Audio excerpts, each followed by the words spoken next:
देखिए, सब शुरुआती लक्षण तो ये है कि जैसे अगर कोई व्यक्ति झुक करके कोई सामान उठाया, चाहे कुछ कर रहा है, तो उसके सियाटिक नर्व के पास जो न्यूक्लियस पल्पोसस एक इंटरवर्टिब्रल डिस्क है, वो वहाँ से निकल करके प्रोलैप्स करके सियाटिक नर्व को दबाने लगता है, नर्व रूट को दबाता है।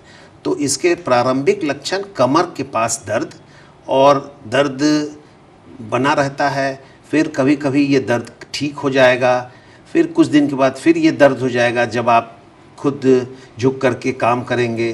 तो इस तरह से ये दर्द ठीक होता रहेगा और फिर उसका रिकरेंस होता रहेगा। तो प्रारंभिक लक्षण में दर्द जो है कमर के पास ही रहता है, बहुत अधिक नहीं होता है, लेकिन अगर इसको हम लोग चिकित्सक से उसी वक्त दिखा करके बात करें तो चिकित्सक समझते हैं इसको और उसकी एहतियात, उससे बचने का उपाय वगैरह बताते हैं, तो आदमी को बहुत, मरीज को फ़ायदा होता है।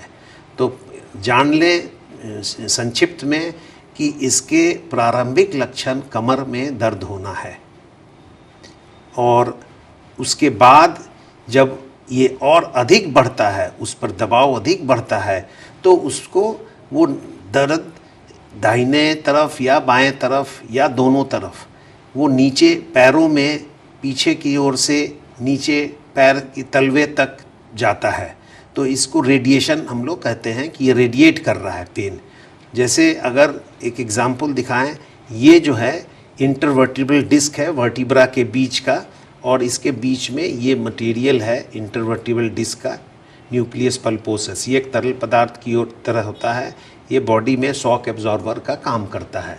लेकिन यही अगर अपने जगह से थोड़ा सा हट के इधर निकल जाता है, हर्निएट कर जाता है, तो इससे ये कमर के दर्द का शुरुआत होता है।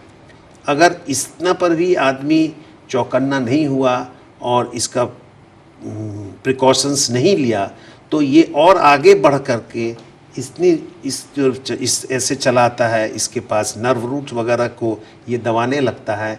तो ये जो जिस तरफ निकलेगा, अगर दाहिने तरफ है तो दाहिने तरफ का दर्द होगा, बाएं तरफ में अगर है तो बाएं तरफ दर्द होगा, और यही दर्द नीचे पैरों तक जाता है। तो ये संक्षिप्त में सियाटिका के लक्षण और उससे लक्षण हैं, और क्यों होता है इन मॉडल के तरह हम लोग अच्छे तरह से समझ सकते हैं। अगर बात करें कि जब बच्चे खेल कर आते हैं तो घर वाले उन्हें बोलते हैं कि तुरंत खेल कर आने से, जब उन्हें पसीने से लथपथ रहते हैं, तो तुरंत पंखे में नहीं बैठना चाहिए, इसका क्या कारण है? देखिए, इसका तो ये कारण है कि बॉडी जो है खेल के आए तो उसमें तापमान होता है, और अगर उसको एक्लिमेटाइज नहीं किए, नॉर्मल नहीं किए, और तुरंत एक्सट्रीम ऑफ कोल्ड को होता है, तो फिर उसको किसी भी जुकाम, वायरल फीवर के लिए उसकी इम्यूनिटी कम होती है और वायरल फीवर के शिकार हो जाते हैं। तो इस तरह से वायरल इन्फेक्शन लग जाता है।